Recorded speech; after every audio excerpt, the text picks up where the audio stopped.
Fora da Caixa. A análise dos factos que marcam a atualidade. Aqui nesta Bom Dia é mesmo assim, sempre a correr. Já estamos com o Fora da Caixa. Às terças-feiras, os habituais comentários de Vladimir Silvas Ferreira. Ora viva, bom dia. Bom dia Orlando, bom dia a todos os radiovintes. Cá estamos para mais uma edição do Fora da Caixa. Vladimir, ouvimos afinal nesta manhã que o coordenador da unidade de acompanhamento do setor empresarial do Estado mantém-se em funções e, portanto, nem está nenhum processo, não há nenhum processo de demissão, pelo menos palavras do vice-primeiro-ministro Olavo Correia, que ouvimos nesta manhã aqui na rádio. Está a acompanhar também este caso? Sim, eu vi esta notícia pela primeira vez no jornal online Santiago Magazine, ainda no dia 27 de maio. Depois foi retomada pelo Jornal da Nação no dia 31 de maio e assim foi repercutindo em outros meios de comunicação social. Talvez só para fazermos um pequeno enquadramento para os ouvintes, é que o coordenador desta unidade de acompanhamento do setor empresarial do Estado está a ser investigado por conduta imprópria, isto é, favorecimentos pessoais e tráfico de influências, portanto, no exercício de um cargo público. Sim, e tivemos hoje uma primeira reação do Sr. Vice-Primeiro-Ministro e Ministro das Finanças, que vamos comentar mais à frente, da parte do visado, pelo menos nos órgãos de comunicação social que eu consultei. Não vi nenhuma reação do visado confirmando ou negando os fatos. Por isso, pronto, vamos analisar a partir dessa premissa. Contudo, quer dizer, o pronunciamento do Sr. Vice-Primeiro-Ministro hoje deu a entender que realmente houve buscas e que realmente o caso está em investigação. Mas falaremos sobre isso mais à frente. Bom, do ponto de vista legal e administrativo, os fatos que são imputados ao Sr. Salinei Fernandes são de grande gravidade, pois alega-se que o mesmo terá feito uso da sua condição de coordenador da unidade de acompanhamento do setor empresarial do Estado para fazer negócios em benefício próprio. Pelo menos é disso que ele é acusado. O que, pronto, se configura num conflito de interesses. Portanto, ele, ao atuar como decisor público e ao mesmo tempo parte interessada no negócio em relação ao qual ele tinha informações privilegiadas, o seu comportamento gera naturalmente favorecimento e uso indevido da função que exerce para obter benefício próprio. Mas, para além das implicações jurídicas e administrativas, o que me interessa aqui analisar é sobretudo as implicações políticas do caso. Salinei Fernandes faz parte de uma leva de jovens quadros da JPD e que ascenderam a funções relevantes na máquina do Estado nos últimos anos, ocupando funções de confiança política na administração pública. Portanto, aqui não é alheio, as funções que ocupa não é alheio ao facto do percurso que ele tem na JPD. Esta ligação é importante fazer. Tomando como verdade tudo o que saiu nos jornais, aqui a responsabilidade política maior cabe ao senhor vice-primeiro-ministro e ministro das Finanças. Portanto, em última instância, ele é responsável por esse caso. Trata-se de um subordinário dele e da inteira responsabilidade da sua escolha. Portanto, a escolha desse senhor para exercer essa função é da responsabilidade do ministro das Finanças, que é quem tem responsabilidade política em última instância. Ou seja, está aqui a dizer que o vice-primeiro-ministro terá que assumir responsabilidades e tirar ilações perante este caso que ainda, como já dissemos, está em investigação. Há naturalmente aqui um conjunto de informações que precisamos ter para uma melhor, inclusive, abordagem desta temática. Sim, até porque o tempo da política não é o mesmo que o tempo da justiça. Se as autoridades judiciais têm um lapso temporal mais dilatado para concluírem as diligências, já o responsável político tem de agir já, até para não ser associado ao caso. Mas, ouvindo agora de manhã na Rádio Nacional, no primeiro jornal da Rádio Nacional, logo de manhã, um primeiro pronunciamento do Sr. Vice-Primeiro-Ministro sobre este caso, tudo indica que o Sr. Sardinha Fernandes tem todo o apoio do Sr. Ministro. Portanto, aqui a minha interpretação é que ele reforçou a confiança política no seu subordinado. Porque aqui vejamos o seguinte, portanto, o Sr. Sardinha não está a ser acusado de algo que é da sua vida pessoal ou coisa que se pareça. Ele está sendo investigado, alegadamente, portanto, e eu parto desse princípio. Pela forma como o próprio Sr. Primeiro-Ministro, Vice-Primeiro-Ministro reagiu, ele praticamente confirmou que houve buscas, ele apenas não confirmou que recebeu um pedido de demissão, ele disse que isso não existe, mas, estando um subordinado dele a ser investigado por ações que dizem respeito à função que ocupa, estando ele mantendo o referido subordinado nas mesmas funções, correndo o risco de o mesmo continuar a ter acesso privilegiado, acho que aqui a decisão não é a mais correta. O mais correto seria que procedesse a uma suspensão temporária enquanto as investigações estão em curso, e quando tudo estiver clarificado, efetivamente, se provar que não há nada que abona contra o referido cidadão, ele poderia retomar as funções. Mas o Sr. Primeiro-Ministro, ao praticamente reafirmar confiança no seu subordinado e ao não pôr a possibilidade de sequer uma suspensão temporária das funções, apesar do visado estar a ser investigado por exercício direto da função que ocupa neste momento na estrutura do Ministério das Finanças. A partir deste momento, o Sr. Vice-Primeiro-Ministro assume a responsabilidade política e, caso se vier a confirmar que efetivamente o referido cidadão é culpado do que é acusado, pelo menos na comunicação social, temos que fazer sempre essa referência, que grande parte das informações que conhecemos é o que sai na comunicação social. Se tudo isso vier a confirmar, terá que ser assacada a responsabilidade ao Sr. Vice-Primeiro-Ministro.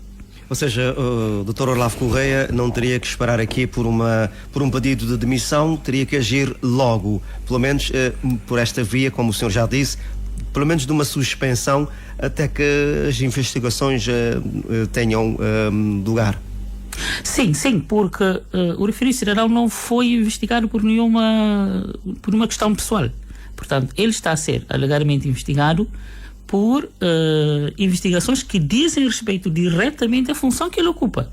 Portanto, aqui a gravidade é maior, e a solidariedade do Sr. Vice-Primeiro-Ministro com o seu subordinado o implica politicamente.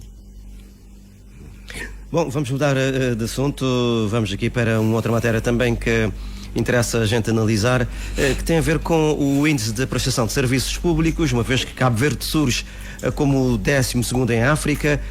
São dados, portanto, relativos ao desempenho na prestação de serviços públicos, de acordo com o Public Service Delivery Index 2024, e cujos dados foram publicados pelo Banco Africano de Desenvolvimento, e fala, portanto, de um conjunto de aspectos que Cabo Verde tem tido algumas melhorias, outros também que precisa resolver.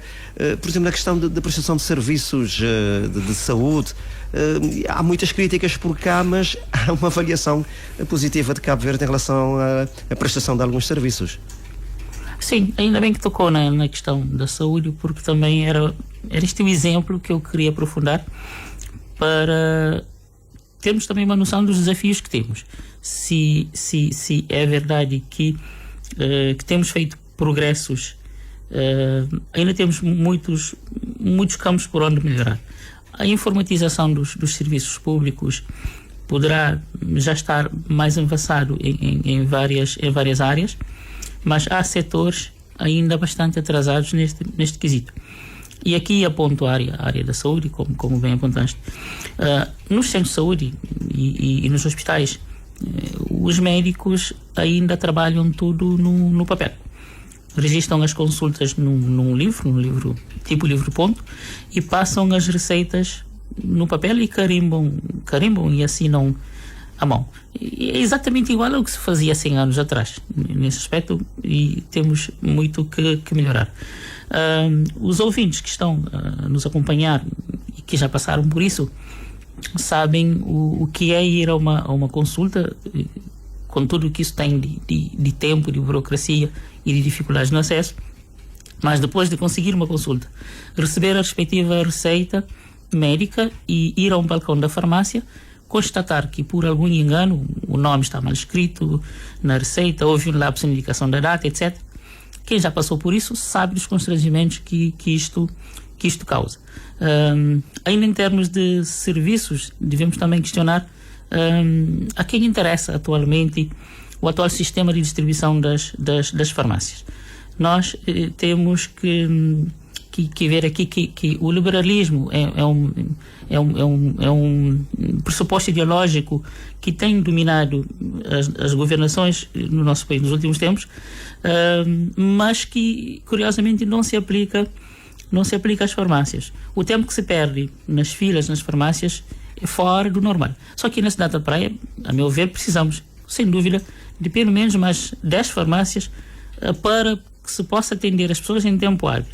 E não se abre mais farmácias por razões que não são do interesse público, que não é do interesse do cidadão comum, e se obedece a outros interesses que não sei, mas claramente há aqui necessidade de mais farmácias. Portanto, quer dizer, se em muitos serviços temos melhorias, mas fazendo aqui um zoom sobre o setor da saúde, podemos constatar que é preciso mais informatização, que é preciso melhor articulação tecnológico entre o INPS e as estruturas de saúde, os centros de saúde, os hospitais. Ainda os farmacêuticos nas farmácias trabalham com um x-ato na mão, algo que é surreal nos tempos atuais. Portanto, sem deixar de reconhecer os ganhos, mas é importante focarmos também nas áreas que podemos e temos condições de fazer melhor enquanto país, enquanto sociedade. E é fundamental tirar melhor proveito das novas tecnologias que estão aí ao serviço de todos. Sim, sem dúvida. E o setor da saúde é um setor que ainda está muito aquém em termos de informatização. Reparem, se eu vou com uma receita à mão a uma farmácia e a receita tem algum erro, eu tenho que voltar para trás, ir atrás do médico, quer dizer, é um processo muito burocrático, sem passar pelo tempo médio que se perde numa farmácia. É completamente incompatível com as necessidades do dia a dia, os compromissos das pessoas. Quer dizer, todo o sistema de saúde é um ritual caótico, lento e demorado, e que obedece a interesses privados e não a interesses coletivos. Fora da Caixa, sempre às terças-feiras, com os comentários, a análise de Vladimir Silvas Ferreira. A cidade da Praia, que acolheu no último fim de semana o primeiro Fórum Internacional Mulher, Desafios e Oportunidades, foi a ocasião para se homenagear 50 mulheres que se destacaram ao longo destes 50 anos da independência de Cabo Verde em vários domínios, pesca, educação, a saúde, o desporto, o empreendedorismo, enfim, várias atividades que foram devidamente realçadas durante este fórum, que também abordou algumas temáticas que têm estado praticamente na ordem do dia por cá, que têm a ver com a paridade, o combate à violência, melhores políticas públicas direcionadas às mulheres, a questão também de um salário digno e oportunidades em cargos de liderança. Aqui leva-nos também para a questão da paridade. Acompanhou este fórum aí na cidade da Praia. Qual é a sua análise ou comentário deste momento que aconteceu na capital do país? Eu não pude acompanhar com detalhe, com muito detalhe, salvo o que saiu na comunicação social. O importante é que tenha sido um momento de consciencialização coletiva das pautas em disputa e, na minha opinião, mais do que uma agenda de género, sou particularmente sensível às lutas com vista à melhoria das condições de vida e de trabalho das mulheres trabalhadoras e das mulheres mais pobres e mais marginalizadas de qualquer sociedade. Aqui temas como licença de maternidade, direito a férias em altura que permita o reforço dos laços familiares, a diminuição das diferenças salariais entre homens e mulheres. E também vejo estes momentos como importantes para se refletir sobre os setores em que os homens ainda estão também a ficar para trás, como é o caso do acesso ao ensino superior. E curiosamente o evento foi realizado no campus da Universidade de Cabo Verde, e o que reforça a necessidade de, nesses espaços, não só discutir os aspectos em que ainda é preciso trabalhar no sentido de, e volto a focar exatamente aqui na questão, sobretudo das mulheres trabalhadoras, que são as que efetivamente carregam o peso das desigualdades em todos os níveis, e também penso que momentos como estes contagiem as universidades, os pesquisadores, a continuarem a aprofundar estudos nestas temáticas, por forma que também tenhamos cada vez mais claro e possamos sensibilizar a sociedade civil de onde temos diferenças, o que é que precisamos trabalhar e o que é que precisamos melhorar, porque no fundo a ideia é sempre a construção de uma sociedade mais justa, de uma sociedade mais igual. E nessa perspectiva de igualdade, ela se materializa quando qualquer criança que nasça em Cabo Verde nasça logo com as mesmas oportunidades de crescer, de se desenvolver, independentemente da sua condição de género ou de raça ou de cor, ou da sua condição social. Daí que, para mim, na minha humilde opinião, as questões de género, para uma discussão mais séria e do ponto de vista até de metodologia, de pesquisa e de militância, requer uma apropriação mais ampla de tudo que são desigualdades sociais, desigualdades de oportunidades que operam numa sociedade. Porque este processo não se dará com total envolvimento de todos, não trará ganhos de longo prazo se a limitarmos apenas a uma questão de disputas de cargos públicos no Parlamento, nos governos, no aparelho de Estado, e se não pensarmos de uma forma mais integral e se não resultar destas lutas, destas disputas e destes encontros propostas objetivas e, sobretudo, reforça que impactam positivamente a mulher trabalhadora. Ainda falando deste fórum, na frente política foi homenageada aquela que foi a primeira mulher presidente da Câmara em Cabo Verde, a doutora Isaura Gomes.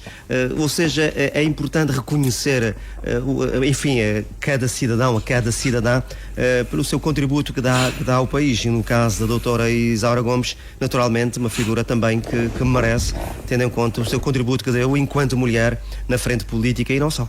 Sim. E também no mundo empresarial. Foi líder da Associação das Mulheres Empresárias. Sim. E o percurso dela de liderança e de destaque público até é muito anterior à sua ascensão à condição de Presidente da Câmara Municipal de São Vicente. Estamos a falar, portanto, de uma figura mindelense de relevo, mas uma figura nacional, acima de tudo. Portanto, aqui penso que a homenagem é merecida e em boa hora. Mas volto a referir aqui, Orlando, a minha preocupação maior é por cada Isauras, quantas outras mulheres estão a ficar para trás. E o que é que se pode fazer em termos de medidas que tenham impacto em todo o género, tanto numa mãe-avó, como numa mãe-filha, numa trabalhadora de uma loja chinesa, numa empregada de um bar, numa empregada doméstica, ou seja, nos profissionais, nas mulheres trabalhadoras, em todos os segmentos sociais. Só assim é que estaremos a crescer enquanto sociedade, muito para além do detalhe de termos uma mulher numa Câmara Municipal ou uma mulher na chefia de uma pasta no governo ou por aí fora. Estamos quase a terminar este Fora da Caixa. Eu sei que o Sr. Vladimir gosta do desporto, não é? Quem não gosta? Quem não gosta. Pratica futebol, alguma atividade? Só de ver, basicamente. Só de ver, não é? A cidade do Porto Novo que acolheu no último fim de semana a final da Taça de Cabo Verde, não é? A Palmeira do Sal, grande vencedora. Sim, aqui é simbólico o facto de ter escolhido Santo Antão. Santo Antão tem feito progressos, as equipas de futebol de Santo Antão têm tido participações muito honrosas nas competições nacionais. Nesse caso, portanto, ali foi apenas o palco, mas aproveito para lembrar que temos duas equipas de Santo Antão no final a 4, digamos assim, do campeonato nacional. Agora, eu aproveito este momento para reforçar o nosso futebol tem um limite de crescimento face a limitações do formato atual que nós temos. E repare, estamos a falar aqui da taça, que foi a competição que esteve em destaque neste último fim de semana, nesses últimos dias, mas nós não há muitas diferenças em termos de formato da taça nacional para o campeonato nacional. Ora, o problema aqui, a disfuncionalidade, a meu ver, está no campeonato nacional. O formato que nós temos utilizado é compreensível também. Nós sabemos que a nossa condição de arquipélago, as limitações de transporte, e eu sei que quem está na organização e que quem tem que conviver com a logística do dia a dia de pôr o desporto nacional, não só o futebol, mas as demais modalidades a funcionar a nível nacional, eu sei que não é fácil, mas eu volto aqui a referir, um campeonato nacional de futebol não é necessariamente um campeonato de todas as equipas e todas as regiões do país. Deve ser um campeonato das melhores equipas no momento atual. Daí que o modelo atual é um modelo que não desvirtua, digamos assim, o que é a essência de um campeonato nacional. Estamos mesmo a finalizar. Já agora, para também recordar aos ouvintes que Cabo Verde tem mais um jogo amigável hoje com a Malásia. O jogo que acontece precisamente nesta manhã. Pois bem, nesta manhã. Boa sorte então. Os Tubarões Azuis é um jogo. Com a Malásia não foi há dias, acho que. Já... Sim, há mais um. Sim. São 2 jogos com a mesma equipa. Sim. Interessante. Muito bem. Bom, agradecimentos pela sua disponibilidade, como sempre. Votos de continuação de um excelente dia. Igualmente, e votos de uma boa semana a Orlando e a todos os ouvintes que acompanham semanalmente aqui o nosso programa. Obrigado, igualmente para si, votos de um excelente dia. Fora da Caixa, a análise dos factos que marcam a atualidade.